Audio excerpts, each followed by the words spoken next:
सविता स्मृति साहित्य संसद सभागृह में वरिष्ठ लेखिका सुकांती नंदन रचित तीनोटी उपन्यास आज अतिथि मानक हाथ में उन्मोचित हो जाएगी। विपिन बिहारी दलाई सभापतित्व में आयोजित यह उत्सव में डॉक्टर कैलाश चंद्र टिकायत राय, मुख्य अतिथि विजय कुमार पंडा, जानकी वल्लभ दास, चंद्रशेखर महारणा, हरिहर दोरा, प्रभासिनी मिश्र, सारंगधर षडंगी, जोगेश्वर नायक, महेश्वर जेना, सत्यभामा नायक, कल्पना मिश्र, महेंद्र दास जोगदे लेखिका को उत्साहित करथिले। सुश्री कृष्णा महापात्र सभा परिचालना करथिले।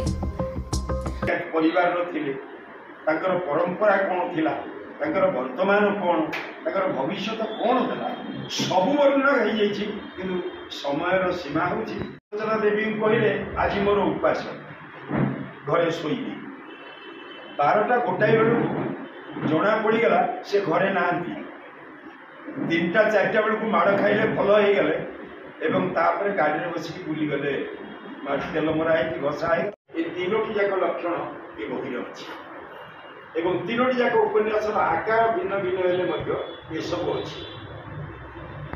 आज्ञा परिचय परिचय कृष्णा महापात्र साहित्य। आज जो कार्यक्रम चलती जो कविता चलती मुख्य उद्देश्य कौन ये हूँ सविता स्मृति साहित्य संसदर आनुकूल्य प्रख्यात विख्यात उपन्यासिका गाल्पिका कवि सुकांती नंदनकर तीनोटी उपन्यास पुस्तिकार उन्मोचन उत्सव जो सभापतित्व करते विपिन बिहारी दलाई महोदय एवं उद्घाटक थे डॉक्टर कैलाश चंद्र टिकायत राय, लेखिका सुकांती नंदन, सम्मानित अतिथि विजय कुमार पंडा महोदय एवं जानकी वल्लभ दास महोदय।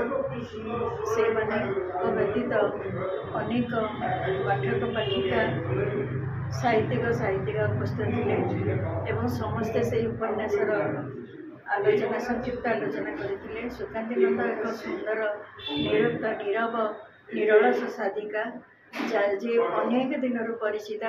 15टी पुस्तक उन्मोचित हो सारी गल्प कविता उपन्यास समीक्षा जहाँकि शिशु मान आरंभ कर प्रौढ़ युवक तारुण्य एवं सायन पर्यंत रचित हो सारी।